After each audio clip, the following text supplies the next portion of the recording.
brings together 15 leading aid charities to respond to overseas disasters quickly and efficiently. These charities include the British Red Cross, CARE, Oxfam, Save the Children and World Vision. Their teams are working on the ground in Ukraine and neighbouring countries to bring vital aid to those who need it most. If you can spare it, your gift to the DEC's Humanitarian appeal will go a really long way. £10 provides essential hygiene supplies for a person for a month. £50 provides blankets for 4 families. £100 provides emergency food for 2 families per month. It's easy to give. You can donate online at dec.org.uk or call the 24-hour donation line on 0370 60 60 900. If you prefer to send a cheque, please post it to the Ukraine Humanitarian Appeal, PO Box 999, London, EC 3A 3AA. To give £10 on your mobile, simply text the word crisis to 70150. Standard network charges apply for calls and you must be 16 or over. Texts are charged at the standard network rate and your £10 donation will be added to your bill. 100% of your donation goes directly to the DEC to save lives and deliver critical support where it's needed.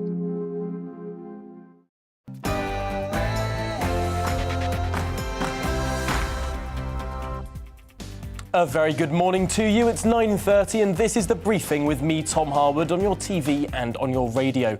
Now today, with news of yet another scientific review into fracking, are our politicians finally waking up on the issue? And the Aukus defence pact has been extended. We'll talk about that. More on Channel 4 privatisation as well. And what on earth has the Treasury been playing with NFTs and cryptocurrencies for? All that after your morning headlines.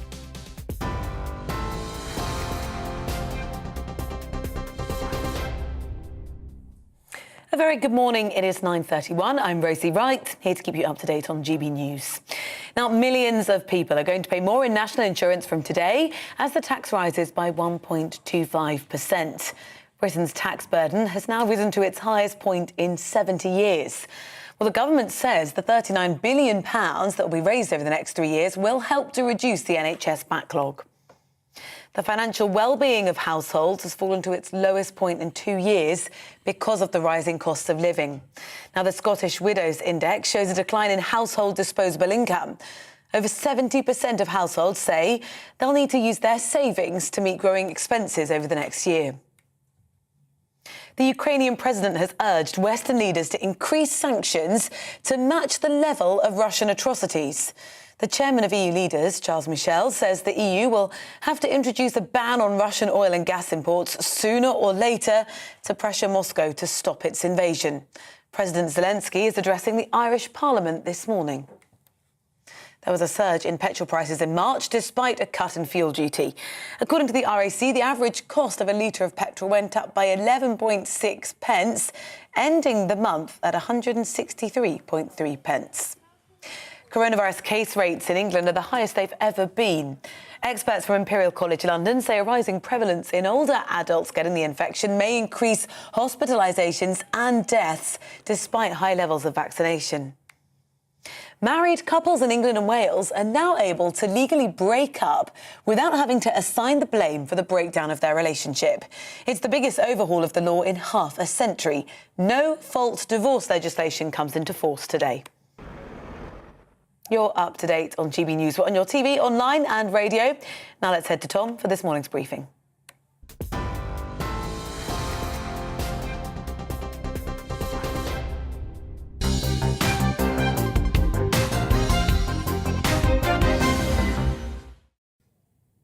A very good morning to you. It's 9:30 and this is The Briefing with me, Tom Harwood, on your TV and on your radio. Now, could the government turn back to fracking? Yes, Energy Secretary Kwasi Kwarteng wrote to the British Geological Survey asking for a report on the latest scientists around the practice, which could see it reintroduced. The move comes as energy bills have rocketed since the beginning of this month. But do we need to explore all possible domestic energy sources before making a decision on energy security? Well, joining me to discuss all of these issues is Andy Meyer, the Chief Operating Officer at the Institute of Economic Affairs. Welcome to the programme, Andy. This has been a long time coming. The British policy with regard to fracking has been backwards and forwards, bans, review after review. Is this one really going to be the final one? Well, fingers crossed. We don't know for certain because the review itself is quite narrow in scope and is focused on something that doesn't really matter very much, which is the science around seismology, which is already very well known and is not really amenable to new technology, contrary to what the terms of the review say, but is amenable to a more sensible, proportionate and fair regulatory system that treats fracking like any other extractive industry, most notably construction, where there are rules in place about what sort of vibrations are allowed on the surface, which, if that were applied to fracking, would have seen it not banned in the first place. So the moratorium was brought in 2019, mainly off the back of the concerns about seismology. But there have been a number of investigations already, a number of scientific reports into the kind of earthquakes, for want of a better term, that come about from fracking, and they're pretty low. They're extremely low. And to put this in context, the expression that's often used is a ladder falling over could stop drilling for 18 hours. And what got the entire industry banned was a tremor on the surface. It was about half of that which would be considered perfectly safe for construction work. So it was a nonsense. I mean, the real reason it was banned is because Conservatives do not like dealing with vocal local protests. It's a NIMBY campaign that got it banned, along with a lot of scaremongering around the environmental impacts that we just know are not true because of the safe operation of the industry in the United States. So there are levels of seismology that are currently making fracking banned in the UK. And are there restrictions on seismic events when it comes to construction? Is that set at a different level then? It's set at a different level using a different system. So what was used for fracking is the Richter scale that everybody knows is the scale used for measuring earthquakes, which immediately puts it on a par with very scary things. What they use for construction is surface movement. So I believe it's 15 millimetres per second movement on the surface. Things going back and forth is considered to be the acceptable limit. And then obviously the unsafe limits are much higher. And fracking never came near that. I mean, you are more likely to experience a natural earth tremor in the United Kingdom at the higher levels than you are from fracking operations. Now, it's not, clearly, they need to have some restrictions there. You can't just have a free-for-all. But in this case, the government panicked and responded really to the headlines around fracking, not to what would actually make the industry operate safely, which the experts say it can do. It is remarkable. I think I've seen 2 reviews in the last 3 years or so. This will be the 3rd since that moratorium came in, and they're all basically saying the same thing. It seems that the politics and the science have become rather divorced on this issue. But if we get back to the practicalities of the matter, everyone's concerned about their bills this year. It's clearly going to be a very tough 12 months going ahead. Fracking, even if we got going at the conclusion of this review in 3 months' time, it's not going to do anything for bills next winter, is it? Not for this winter, no. I mean, you can get the the wells that are already in place opened up within a year. New wells could also open up fairly quickly. The government's own figures on timelines is about a year. After that, you've got about 20 years where each well will be fully operational and delivering gas into either trucks or into local pipelines if they exist.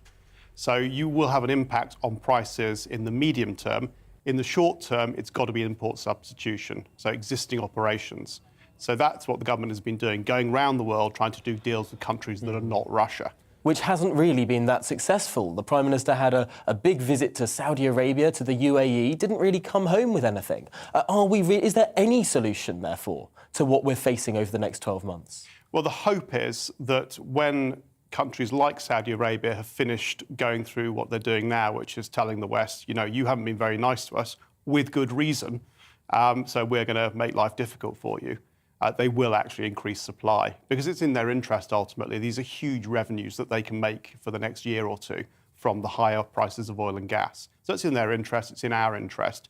And possibly things will happen in Russia that means that Russia at some point can be invited back into the family of civilized nations. But that's not right now. And we really hope that the European Union does something about that. It's a bleak picture. One of the criticisms of the move to exploit more of our own natural shale gas, other than, of course, it's a hydrocarbon and we're not supposed to like those very much anymore, is the fact that this would play into the European market. It wouldn't all be reserved for Britain. It might only have a marginal impact on prices given the levels that we'd be extracting, unlike in America where most of their gas they extract really does affect their price, and it's much, much lower prices in the States because they've been doing this for so long. With us, most of our gas will be exported, would it not? Yes, there is something in that, but it's not entirely true. So a lot of the gas that can be fracked domestically can be put directly into the grid without refining. So that presumably would be sold here because that'd be by far the cheapest thing to do. But it's not just a price issue. The big difference with domestic fracking versus imports is clearly we can tax domestic supply here at the well and if it's sold here. Whereas if we're importing, then we're paying for things like Russian tanks. And if we're putting things into the European grid, we're helping countries like Germany avoid paying money to the Russians. So it's really important for European security as well as domestic security and helping the British economy. That's a really fascinating answer. I hadn't heard that quite put like that before. Andy Meyer, thank you so much for coming in and explaining those issues there. It'll be a fascinating 3 months while that review takes place. Well, moving on now to our next issue. Britain will work with the US and Australia in developing nuclear-capable hypersonic weapons after Russia used the deadly high-speed missiles in airstrikes last month during the war in Ukraine. It's part of the formal security pact between the countries known as Aukus. Remember Aukus, announced to great fanfare last year? A statement from all three leaders of the US, the UK and Australia last night announced a further expansion of the agreement, described as new trilateral cooperation on hypersonics and counter-hypersonic. Well, what on earth does this all mean? Joining me now to hopefully explain this is Dr. Peter Chaddock-Adams, NATO historian, journalist and ex-reserve officer. Welcome to the programme. I suppose we have been talking a lot about the European theatre in the last few weeks and months, for good reason. But beyond NATO, the Pacific matters, and indeed Australia has very often been a close ally with us, closer to home as well. What does this further cooperation between the US, the UK and Australia really mean? Well, this reflects the switch of UK policy before the Ukraine-Russia war to interest in the Pacific, and hence, the decision to build carriers and so on, which is reflecting the rise of China and the security threat it may pose, not just to the Asia-Pacific region, but area, but elsewhere around the world. So the original AUKUS arrangement was for the extension of nuclear technology, nuclear submarines, which would benefit Australia in the first place. And now that's been extended because what we've had is the Chinese have been developing the hypersonic missile, and we've seen it now demonstrated by the Russians in Ukraine. And essentially what that is a super fast missile. It travels at 5 times the speed of sound. It can be air-launched or ground-launched. And the thing about missiles is that the key vulnerability was where they were launched from. And if you don't know where they're being launched from, or you can move your launcher very quickly, then that gives you an advantage as the aggressor. But now it's the missile itself, and this travels so fast, you can barely identify where it's being launched from before it's landing. And it doesn't give you time to intercept it. So whilst the UK doesn't have plans to develop its own at the moment, it does need plans to counter these. So this is the latest evolution in a turn of military technology. And the Australians are interested in this because the Chinese have developed it. The United States are very interested and have quietly tested their own. They didn't announce this because they didn't want to annoy Russia in the very short term before the Ukraine war started. And the UK now need at least to develop a counter technology, if not the missile itself. So that's the reason why we've gone and extended the AUKUS pact.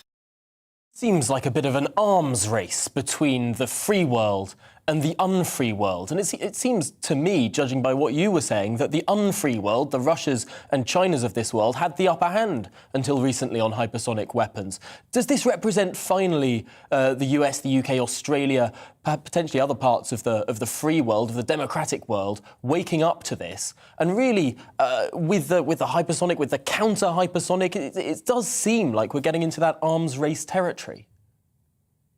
Tom, you're absolutely right. We are in an arms race. We have been for a while, if we're honest. I think, the political will was an inclination to perhaps bury their heads in the sand whilst the tensions, particularly with Russia, increased. But now all the gloves are off. The moment on the 24th of February, Russia invaded with a very aggressive, kinetic, hot war of the kind that no one really expected to happen. We all thought that the School of International Relations, the rule book of war studies that has really been in place since 1945, would hold good. And Russia ripped all of that up in a single day. And, we're now on the 42nd day of the invasion. And clearly, everybody is watching what is happening in Ukraine, because a lot of the world's new weapon systems and the will to deploy them and use them is unfolding in Ukraine. And so every day there's a new revelation, and defense ministries around the world, not just the United States, not just the United Kingdom, but the Chinese and everybody else will be watching this and saying, right, what do we need to do that will give us the edge? And partly this is psychological. If we say we've now got these weapons in our arsenal, that's an added bit of leverage in international diplomacy and international talks. So that's the reason why the UK need to be part of this new conversation, this new technology. But the arms race, whether we like it or not, we are definitely there in a sort of turn of the 19th century into the 20th century scenario, and we don't know where that is going to end. It is remarkable how deterrence has come back into our lexicon in a huge, huge way. Ukraine has demonstrated how if you do not have that deterrent, then potentially aggressors will invade. The NATO countries much, much safer for the fact of their weapons, their unity, and indeed their nuclear deterrence. I wonder how different the world would be today if Ukraine had managed to join NATO when it first applied at the end of the early 2000s. But I'm afraid we've run to the end of this conversation now. Dr. Peter Chaddock-Adams, NATO historian, journalist, and ex-reserves officer, thank you so much for talking us through those issues. Really interesting stuff. Now, turning to the decision to privatise Channel 4, it sparked fierce debate. Some ministers have insisted the channel will thrive if it's set free from state ownership. Yet others worry about losing a semblance of public service broadcasting. So is it the right decision to sell? Well, joining me now is Tom Morton, a campaigner at the pro-nationalisation organisation We Own It. Welcome to the programme, Tom. First of all, why should the state own a broadcaster? Yeah, so the reason why Channel 4 being owned publicly is an advantage versus being in private ownership is that as a publicly owned not-for-profit organisation, Channel 4 can do things that a private media channel is less likely to do. And that includes things like invest in its profits. Channel 4 is a really profitable enterprise, and it invests those profits in kind of more high-risk strategies, but that are really advantageous to the country. So, for example, Channel 4 spends about half of its revenue outside of London. And what that does is it creates jobs in places like Leeds, in Bristol, in Glasgow, supports about 140 small to medium businesses. And it doesn't cost the taxpayer a penny to do that because Channel 4 is funded by its advertising revenue. So privatisation, on the other hand, actually is going to create a financial burden for Channel 4 because rather than those profits that it makes being used to create jobs outside of London, those profits are just going to go into shareholders' pockets. So that's why it's important for Channel 4 to be a publicly owned TV channel, because a private owner isn't going to do stuff like that, because all the money that it needs to make can be made in London. So there's no incentive for it to create jobs outside. Well, a private owner could choose to do something like that. I mean, we are no longer in the world of just 3 companies broadcasting on television. Thankfully, we're in a marvellously pluralistic world where there are hundreds of different channels doing all sorts of weird and wonderful things in all parts of our United Kingdom. Isn't it a bit of an anachronistic idea that something that was founded 40 years ago must always stay in that state in which it was founded, ignoring the modern reality of how media is developing through streaming and everything else?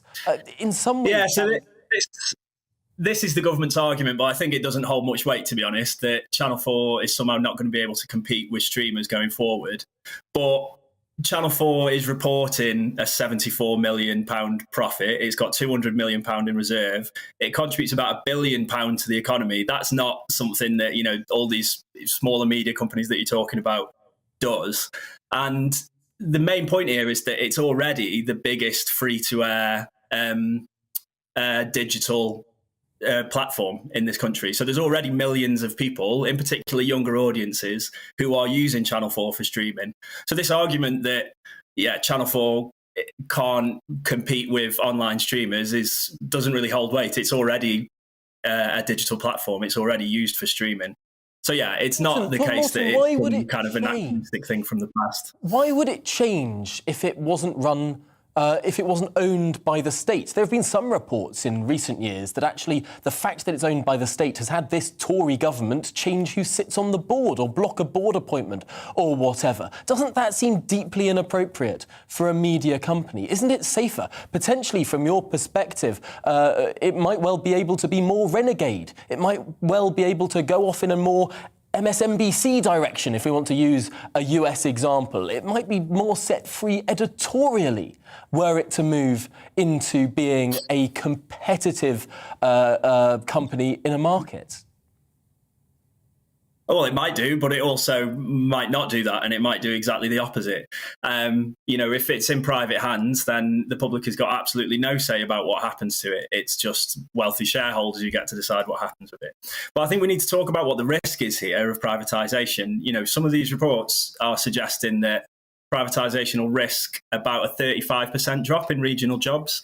Channel 4 creates 10,000 jobs in this country. And I'm not just talking about wealthy entertainers' jobs. I'm talking about, you're on a TV set now. You understand that there are electricians, there are people who work in offices, there are like set painters and scaffolders who rely on this organisation for their work. And because it's a not-for-profit organisation, the profits that it does make, it can invest in creating those jobs outside of London, in supporting small and medium businesses outside of London. Because it's in public ownership, we have the government is in some way accountable to the public for the decisions that it makes about Channel 4. In private hands, there's absolutely no accountability to what happens with Channel 4. So, I don't see the argument that if it's in private hands that it may well change. It could change in absolutely any way, but it wouldn't necessarily change for the better. And in fact, the reports are suggesting that this is really going to risk people's jobs outside of London. Do you think it is the case that private companies do also invest in their staff and indeed in infrastructure? But I suppose this is a conversation that will run and run. For now, Tom Morton, thanks so much for joining us to talk it through. Now, finally, today, the Chancellor has asked the Royal Mint to create a UK government-backed NFT, a non-fungible token. Well, Treasury Minister John Glenn yesterday announced the move as an emblem of the forward-looking approach we're determined to take. He said there would be more details available very soon about the project, which is set to be issued this summer. Well, what on earth does all of that mean? We're joined now by Dominic Frisby, GB News' headliners presenter and author of Bitcoin, the Future of Money. Now, Dominic Frisby, there is a difference between an NFT, which is an asset, and a cryptocurrency like Bitcoin, which is a currency. What on earth is the Treasury playing with? Because it's playing with both of these different ideas.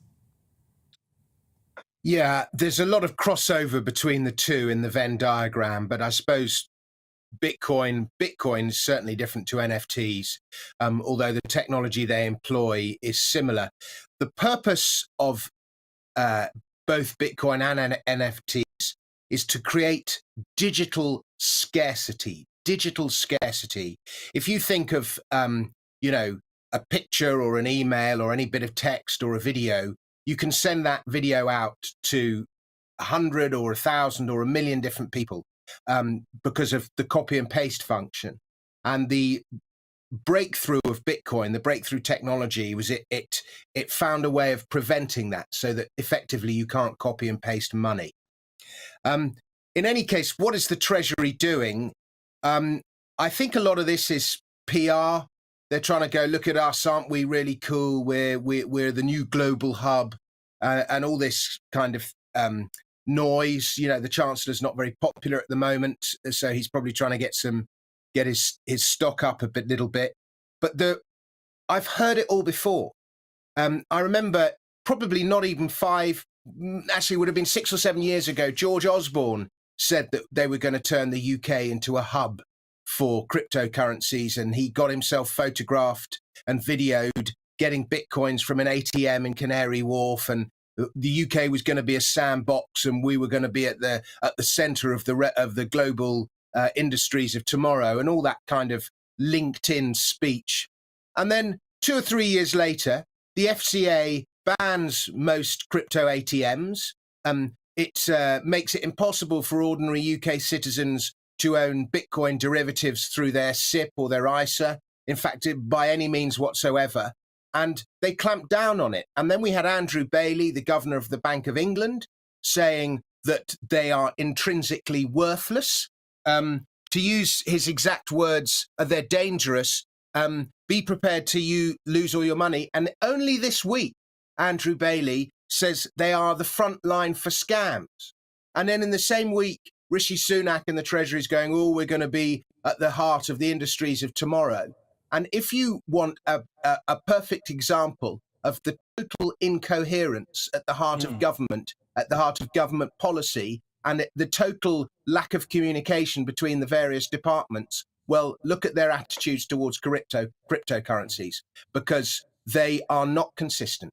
Saying one thing, doing another. It's extraordinary looking at the idea of just issuing an NFT. That doesn't really require much infrastructure, does it? It's just posting a picture and saying someone owns it. It's a bit of PR. I'm so sorry. We've run to the end of the programme.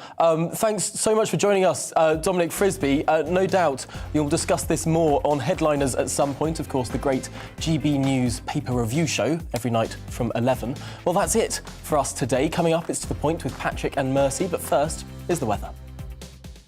Good morning, Alex Deakin here with your latest weather update. A mix of sunshine and showers today, but a colder feel for many as well. That's primarily because a cold front has been pushing south overnight. The isobar's fairly close together though, so it is still going to be quite windy, and the coldest air is still in place across northern Scotland. Where this weather front is lying, that's going to bring outbreaks of rain for most of the day across Orkney. Elsewhere, we'll see rain showers coming and going, moving through on the fairly brisk wind, so it won't rain all day, far from it. There will be some sunny spells around for pretty much all parts, but the showers will never be too far away, working their way in and drifting by on that brisk breeze. Heavy showers in places as well, and when the rain comes along, temperature will drop away. When the sun's out, we might get up to the mid-teens across the southeast, but generally feeling colder, certainly compared to yesterday as that wind strengthens. And it will get very windy tonight across parts of the west, Northern Ireland, western Scotland initially, but turning blustery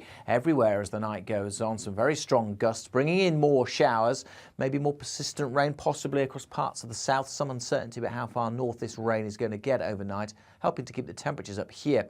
Where we've got clearer skies, though, there will be a frost and the showers turning back to sleet and snow across parts of Scotland, even to lower levels for a time on Thursday. So again, it could be icy tomorrow morning. There'll be wintry showers over the hills of northern England too. At low levels for most, it will be rain that we see, and not much of that across the south come Thursday afternoon. But although there'll be some sunny spells, it's going to be cold tomorrow. Temperatures for most places, single figures at the very best. Add on that wind, a significant wind chill tomorrow. Stays pretty chilly through the next few days as well. A few showers on Friday, but many places dry and bright. And Saturday also looks dry and fine before more wet weather comes in from the west on Sunday. Goodbye.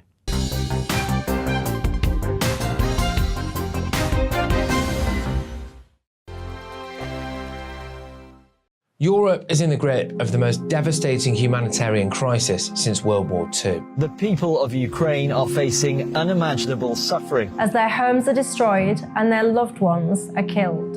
Millions of people are being forced to flee for their lives, carrying only their children, their pets, and the clothes on their back. The pain, loss, and destruction grows by the day. The people of Ukraine urgently need our help. Already a vast humanitarian operation is underway. Britain's Disasters Emergency Committee, or DEC, brings together 15 leading aid charities to respond to overseas disasters quickly and efficiently. These charities include the British Red Cross, CARE, Oxfam, Save the Children, and World Vision. Their teams are working on the ground in Ukraine and neighbouring countries to bring vital aid to those who need it most. If you can spare it, your gift to the DEC's humanitarian appeal will go a really long way. £10 provides essential hygiene supplies for a person for a month. £50 provides blankets for 4 families. £100 provides emergency food for 2 families per month. It's easy to give. You can donate online at dec.org.uk or call the 24-hour donation line on 0370 60 60 900. If you prefer to send a cheque, please post it to the Ukraine Humanitarian Appeal, PO Box 999, London, EC 3A 3AA. To give £10 on your mobile, simply text the word crisis to 70150. Standard network charges apply for calls and you must be 16 or over. Texts are charged at the standard network rate and your £10 donation will be added to your bill. 100% of your donation goes directly to the DEC to save lives and deliver critical support where it's needed.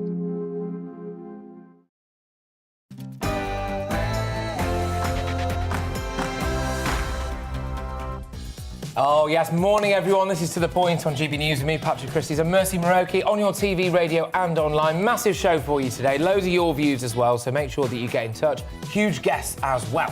Yes, we'd love to hear from you as usual. So here's the email, gbviews@gbnews.uk, and we'll read as many as we can throughout today's show. But first, let's give you the headlines.